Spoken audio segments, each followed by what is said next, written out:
معزز سامعین،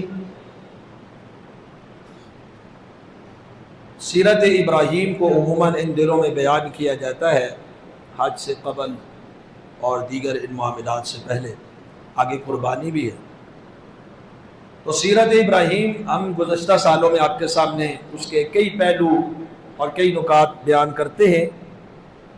آج میں سیرت ابراہیم کا ایک پہلو آپ کے سامنے رکھوں گا جس پر غور اور فکر کرنا چاہیے، اور آج موجودہ دور میں، ہر دور میں ہی لیکن موجودہ دور میں اس کی زیادہ ضرورت بھی ہے ہمیں۔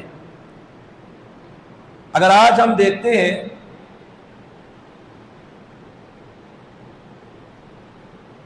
یہ جتنے بھی ہمارے معاشی اعتبار سے اور صحت کے حوالے سے اور دیگر معاملات کے حوالے سے ہم بڑے پریشان ہیں۔ تقریباً ہر تیسرا شخص، چوتھا شخص ڈپریشن کا، انزائٹی کا شکار ہے، ڈر، خوف، گھبراہٹ، بے چینی، بے سکونی۔ اور پھر ہمارے مسائل بھی ہیں ہمارے ملک میں، ابھی CNG کی بندش ہے، تو جو ہمارے لوگ ہیں، ٹیکسی ڈرائیور وغیرہ ہیں، یہ سارے چلتے ہیں اس میں ہیں، وہ بیچارے بے روزگار بیٹھے ہیں، پٹرول مہنگا ہے، ملازمتیں اور روزگار کے مواقع ہمیں نہیں مل رہے، نوجوان ڈگریاں لے کر گھوم رہا ہے، دھکے کھا رہا ہے، لیکن اسے نہیں مل رہی نوکری۔ اس کے علاوہ صحت کے حوالے سے آئے روز نئی بیماریاں، اسپتالوں کے اسپتال بھرے ہوئے ہیں، روحانی ہو یا جسمانی ہو، بیماریاں ہی بیماری ہیں۔ تو پھر اس سے لوگ پریشان ہونا شروع ہو جاتے ہیں۔ ان کے ڈپریشن کی، انزائٹی کی، گھبراہٹ اور خوف کی کئی وجوہات ہیں۔ ایک وجہ تو اللہ سے بد ظن ہونا اور نا امید ہونا ہے، جو اللہ سے مایوس ہو کے پریشان ہو جاتا ہے، پھر اسے رات کو نیند نہیں آتی، پھر ہر وقت گلے اور شکووں میں گزارتا ہے۔ ایک وجہ تقدیر پر کمزور ایمان ہے۔ جس طرح تقدیر پر مکمل ایمان اور پھر کامل توکل اللہ پر اس کی ضرورت ہے، اس میں ہم کمزور ہیں۔ خصوصاً وہ لوگ جو دین سے، عقیدہ صحیح سے، نمازوں سے، ذکر، اللہ کے ذکر سے دور ہیں، وہ اپنی دنیا کے اندر ہی مگن ہیں۔ اور تیسری وجہ کہ ہم ان معاملات کا جو اصل سبب ہے ظاہری، اس کے پیچھے تو بھاگتے ہیں، لیکن جو اس کا جہاں سے نتیجہ ملنا ہے وہاں ہماری توجہ نہیں ہے۔ مثلا ایک شخص بے روزگار ہے، وہ اپنی بے روزگاری میں ڈگری لے کے گھومے گا، در در کی ٹھوکریں کھائے گا، ٹھیک ہے، تلاش تو کرنا چاہیے، اس کا تو کوئی قباحت نہیں ہے، وہ تلاش کر رہا ہے، لیکن در در کے دھکے کھا رہا ہے۔ ایک کام وہ یہ کر رہا ہے، دوسرا کام وہ یہ کرے سفارشی ڈھونڈ رہا ہے۔ اگر قابلیت اور اہلیت ہے ٹھیک ہے، سفارشی بھی۔ تیسرا وہ کام یہ کر رہا ہے کہ رشوت دینے کی کوشش کر رہا ہے کہ مجھے ملازمت مل جائے۔ چوتھا کام کیا کر رہا ہے؟ کچھ بھی نہیں، ظاہری اسباب کے پیچھے ہے، اس کے علاوہ وہ کچھ نہیں کر رہا۔ بیمار ہے، علاج معالجہ کروانا چاہیے، وہ حکیم کے پاس، طبیب کے پاس، ڈاکٹرز کے پاس جا رہا ہے، رپورٹس کروا رہا ہے، اپنی دوائی لے رہا ہے، پریشان ہے، مصیبت میں مبتلا ہے، علاج معالجے کے لیے باغم دوڑ ہے، لیکن اس کے بعد ایک اور کام ہے وہ بھی کر رہا ہے، کوئی اور علاج کے علاوہ کوئی کام وہ نہیں کر رہا۔ گھریلو ناچاکیاں ہیں، جھگڑے ہیں، آپس میں اختلافات ہیں، معاملات ہیں کہ ختم ہونے کا نہ سلسلہ شروع ہوا ہے، لیکن اس کے لیے بھی انا کا مسئلہ بنا کے ناراضگیاں، خفگیاں، انتقام قبر تک ہے، لیکن ان کے حل کے لیے ہم کیا کر رہے ہیں؟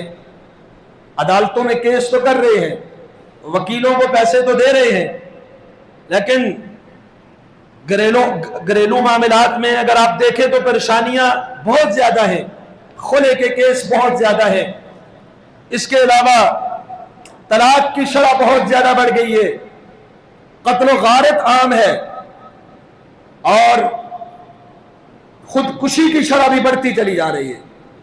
یہ ڈپریشن شکاری کے شکار، بے چینی کے شکار، عدم اطمینان کا شکار لوگ کچھ تو وہ ہیں جو ظاہری اسباب کو اختیار کرتے ہیں اور اس کے آگے کچھ بھی نہیں، اس کا حل اور کوئی نہیں ڈھونڈتے، اور کچھ تو وہ ہیں جو اللہ پر بدظن اور نا امید اور مایوس ہو کے گلے اور شکوے کر کے مزید اپنا ایمان خراب کر رہے ہوتے ہیں۔ تو یہاں ہمیں سیرت ابراہیم میں سے ایک پہلو ملتا ہے اور ایک اس کا علاج بھی ملتا ہے کہ انذاری اسباب کے ساتھ ساتھ وہ علاج بھی کرنا ہے، اور وہ قرآن مجید میں، احادیث میں، اسلاف میں کثرت کے ساتھ ملتا ہے، اور جتنا کثرت کے ساتھ ملتا ہے اتنی ہماری اس پر توجہ نہیں ہے۔ مثلا ابراہیم علیہ السلام کی بہت آزمائشیں ہوئیں، ان آزمائشوں میں سے ایک آزمائش یہ تھی کہ انہیں، جس کا ذکر سورہ انبیاء سورہ نمبر 21 میں اللہ سبحانہ و تعالیٰ نے ذکر کیا کہ انہیں آگ کے اندر ڈالا گیا۔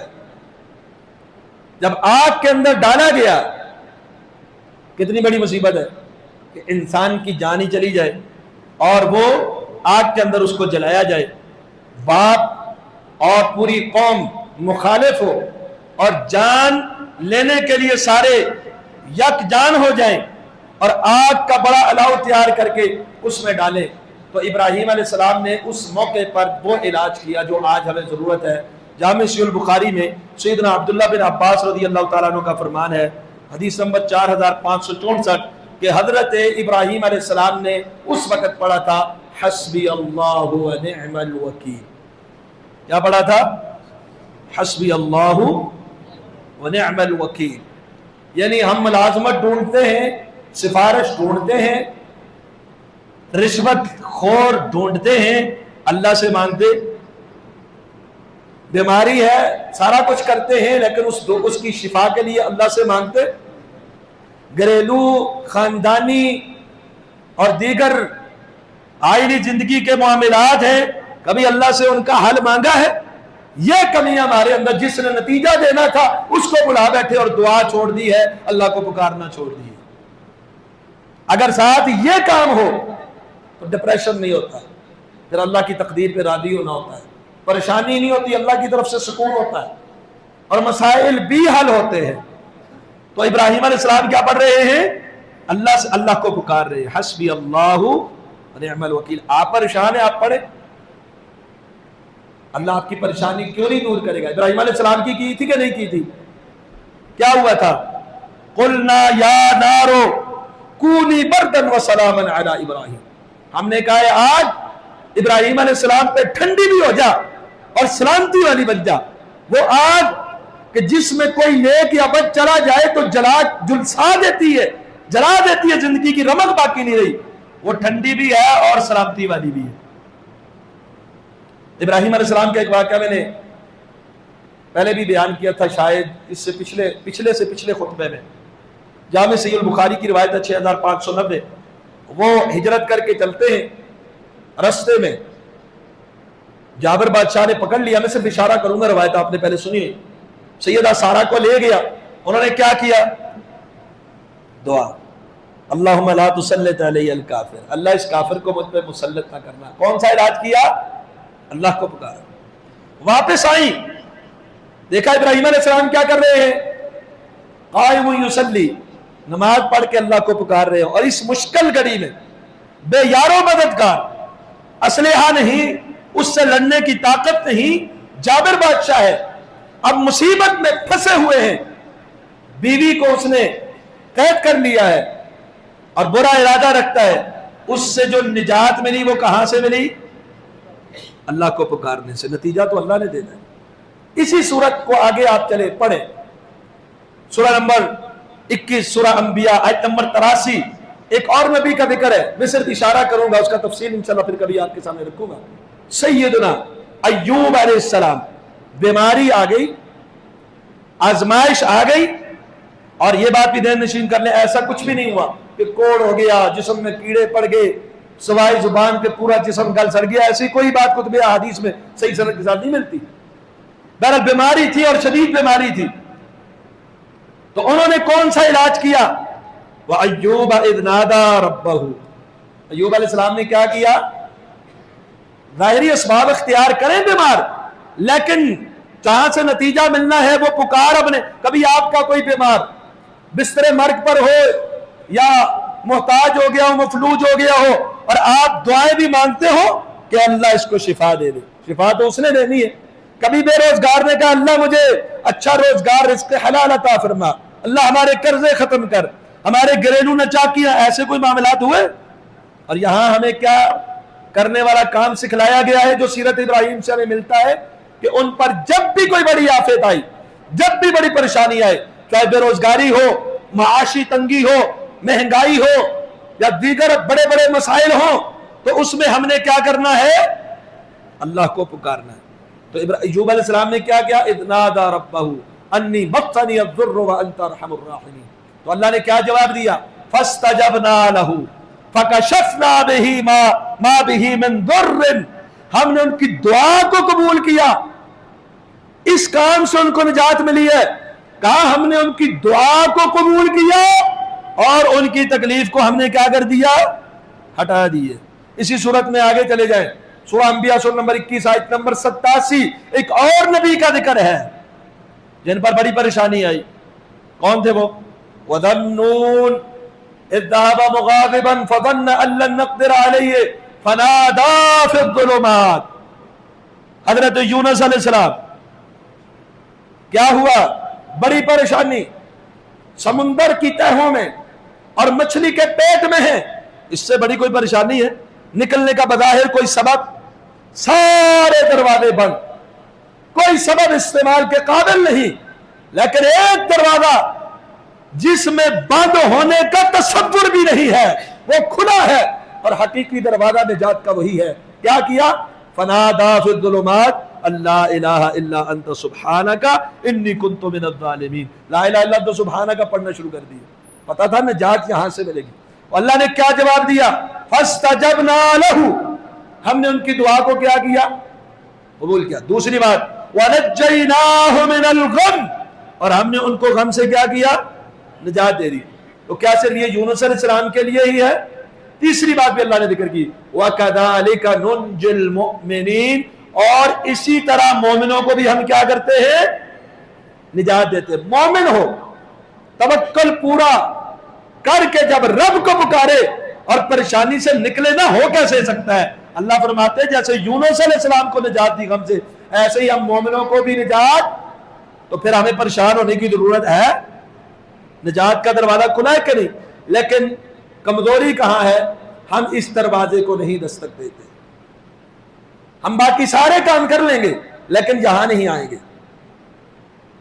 غیر اللہ، کچھ لوگ تو ہیں وہ غیر اللہ سے مانگتے ہیں، یہ تو اس سے بھی بڑی خطرناک بات.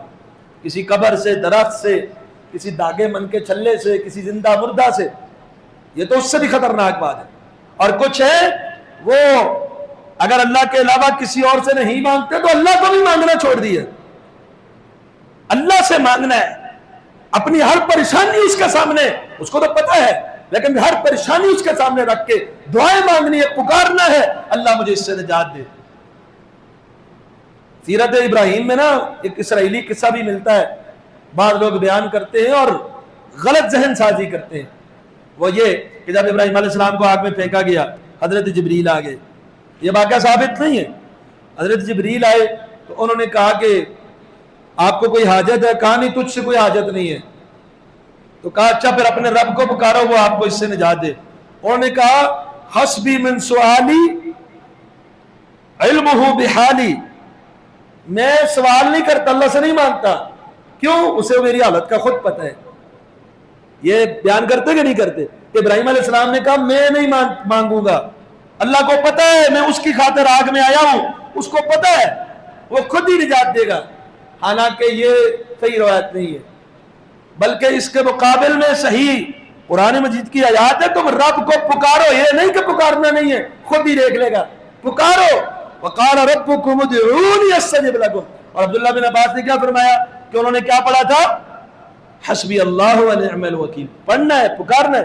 یونس علیہ السلام نے کیا پڑھا تھا؟ لا الہ الا انت سبحانک انی کنت من الظالمین. ایوب علیہ السلام نے کیا کیا تھا؟ اذ نادى ربہ. پریشانی میں رب کو پکارا تھا، دعائیں مانگی تھی. ہمیں بھی مانگنی ہے. آج بھی اگر کوئی شخص حسبی اللہ و نعم الوکیل پڑھتا ہے اس کی نجات ملے گی اس کو. سورۃ توبہ کی آخری آیت میں اللہ اپنے نبی کو حکم دے رہے ہیں کیا؟ فَإِن تَوَلَّوْا فَقُلْ حَسْبِيَ اللَّهُ لَا إِلَٰهَ إِلَّا هُوَ عَلَيْهِ تَوَكَّلْتُ وَهُوَ رَبُّ الْعَرْشِ الْعَظِيمِ. اس بارے میں ایک روایت ہے، سند اس کی ضعیف ہے، ابو داؤد کی، کہ جو شخص صبح شام پڑھتا ہے اللہ اس کا ہر غم اور فکر دور کر دیتا ہے. سند ضعیف ہے، لیکن جو قرآن مجید کی آیت ہے نا اس میں اللہ اپنے نبی کو حکم دے رہا ہے یہ دعا پڑھنے کا، تو اس کا فائدہ ہے تو اللہ اپنے نبی کو کہہ رہا آپ یہ دعا پڑھیں. حسبی اللہ لا فقل حسبی اللہ، آپ کہہ دو حسبی اللہ لا الہ الا ہو علیہ توکلت وہو رب العرش العظیم. اللہ تعالیٰ نے فرمایا یونس علیہ السلام کو ہم نے نجات دی، مومنوں کو بھی دیتے، اور خود رسول اللہ صلی اللہ علیہ وسلم نے فرمایا ہے، جامع ترمذی میں حدیث نمبر 3505 ہے، آپ فرماتے ہیں جو دعوت النون، جو یونس علیہ السلام کی دعا ہے نا، لا الہ الا انت سبحانک انی کنت من الظالمین، کوئی بھی مسلمان جب اس دعا کو پڑھ کے اللہ سے کسی بھی چیز کا سوال کرتا ہے الا استجاب اللہ لہ، اللہ اس کی دعا کو قبول فرما لیتے. اگر کوئی شخص چاہتا ہے پریشانیوں سے نجات ملے وہ کیا پڑھے؟ حسبی اللہ و نعم الوکیل شارٹ پڑھنا ہے، تھوڑا طویل پڑھتا ہے حسبی اللہ لا الہ الا ہو علیہ توکلت وہو رب العرش العظیم. تیسرا جب بھی دعا کرنی ہے چاہتے ہیں قبول ہو، اللہ غم سے نجات دے، کیا پڑھنا ہے؟ لا الہ الا انت سبحانک انی کنت من الظالمین. لیکن یہاں پر میں دو چیزوں کی وضاحت کرنا چاہتا ہوں.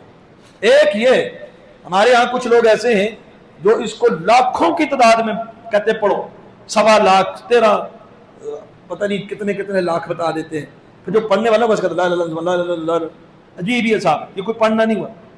آپ تھوڑا پڑھیں، صحیح پڑھیں، اللہ کو پکار رہے ہیں نا تو لا الہ الا انت سبحانک انی کنت من الظالمین. اور کچھ لوگ کہتے ہیں آیت کریمہ نہیں پڑھی، اس کو آیت کریمہ کہتے ہیں یہ نہیں پڑھنی کیوں یہ گرم ہوتی ہے. یونس علیہ السلام نے مچھلی کے پیٹ میں پڑی تھی اس لیے گرم ہوئی تو وہ باہر نکال دی. وہ ہر چیز کو ایک اپنا لاجک ڈال رہے ہوتے ہیں، تو کہ یہ گرم ٹھنڈی والی بات نہیں ہے. آپ پڑھیں، آپ کو کوئی بھی، اب میں نے کئی ایسے واقعات موجود ہیں، کئی بندے کہتے ہیں جی انہوں نے آیت کریمہ پڑھنے سے منع کیا ہے، اپنے یہ والے وظیفے دیے لیکن آیت کریمہ کا نہیں پڑھنی، وہ گرم ہوتی ہے. اور بھائی یہ گرمی سردی والی بات یہاں پہ نہیں ہے، نہ یہ کوئی حکیم کی آپ کے کسی طبیب کی دوائی ہے کہ گرم ہوگی تاثیر ٹھنڈی ہوگی آپ کے مزاج کے مطابق ہو. پڑھے لا الہ الا انت سبحانک انی کنت، لیکن الفاظ کو سوار کے توجہ اور خشوع اور خضوع کے ساتھ. تو نبی علیہ السلام نے فرمایا کوئی بھی مسلمان، یہ یونس علیہ السلام کے لیے نہیں قیامت تک کے لیے، کوئی بھی مسلمان ان کلمات کو پڑھ کے رب سے دعا مانگتا ہے اللہ اس کو، اس کی دعا کو کیا کرتے ہیں؟ قبول فرما لیتے ہیں. اب مالی معاملات ہیں، ہم سارے اسباب کرتے ہیں، دعا نہیں مانگتے. جامع ترمذی کی بڑی مشہور روایت ہے نا، حدیث نمبر 3563. اور یہاں پر میں ایک بات اور بھی کر دوں، سورۃ صافات میں اللہ سبحانہ و تعالیٰ نے آیت نمبر 143 میں فرمایا ہے لولا انہ کان من المسبحین للبث فی بطنہ الی یوم یبعثون. اگر یونس علیہ السلام یہ دعا نہ مانگتے، یہ تسبیح کرنے والے نہ ہوتے، قیامت تک مچھلی کے پیٹ میں رہتے. اس نجات، اس غم سے نجات کس وجہ سے ملی ہے؟